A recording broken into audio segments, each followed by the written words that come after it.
Are in as Ohioans make their voices heard on primary day. Good to have you with us here at 11 o'clock. I'm Evan Millward. And I'm Jasmine Stiles. Republicans chose their candidate in a key Senate race. But first, former President Donald Trump quickly secured Ohio's 79 delegates, further solidifying his place as the presumptive GOP candidate for the president in November. He got 79% of the vote. Former South Carolina Governor Nikki Haley got 14% of the vote, despite suspending her campaign after Super Tuesday.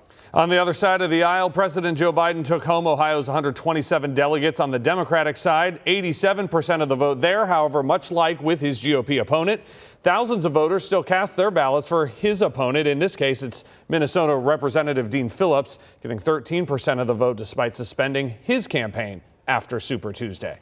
Turning back to the three-way GOP race for U.S. Senate now, some are calling it a win for pro-Trump Republican Bernie Moreno, who is projected to take that win. Right now, he's got 50% of the vote. And while those votes are still being counted, the result probably shouldn't change much about the former president endorsing him back in December.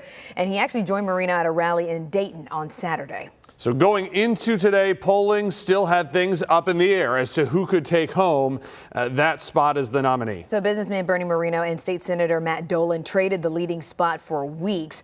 WCPO 9 News reporter Sean Delancey joins us live now. And Sean, a lot of eyes nationally on this race, too. Yeah, Jasmine, a lot of eyes tonight. I'm sure over the next couple of months, a lot of money is going to be on this race. But for now, businessman Bernie Moreno does take home the victory in that hotly contested Republican primary between himself, State Senator Matt Dolan, and Secretary of State Frank LaRose. Now, Moreno took home the victory and immediately went after Democratic incumbent Senator Sherrod Brown as a D.C. elitist who wasn't going to help the people struggling with inflation and a man who wasn't interested in closing what he called a wide-open border. Moreno's victory speech was very Trumpian, unsurprising, given that the former president endorsed Moreno and flew in on Saturday to rally for him. I also want to thank President Trump. I just got off the phone with President Trump.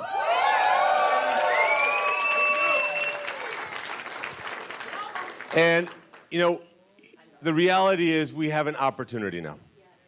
We have an opportunity now to retire the old commie. In a distant second, Matt Dolan. The state senator ran a more centrist race than Moreno and picked up a significant following statewide among those who are on the right and are less convinced that Donald Trump remains the future of the Republican Party.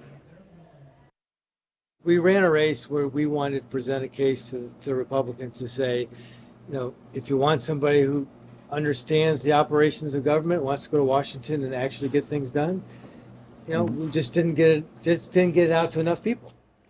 And bringing up the rear, Secretary of State Frank LaRose. Political science professor David Niven says that LaRose simply couldn't find a base in this primary as a Trumpian MAGA candidate without the backing of the former president. Niven says November's general election will hang on whomever the voters in the middle gravitate toward in the coming months. This is the Republican they wanted to see in the race.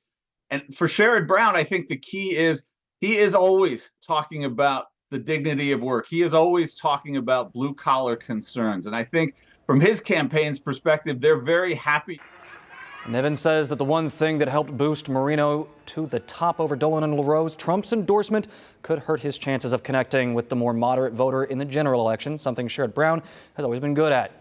Now, Senator Brown released a statement saying that the choice between himself and Moreno should be clear. It goes on to say, in part, that he'll always work for Ohio and against special interests and corporations raising costs for families. Sean Delancey, WCPO 9 News.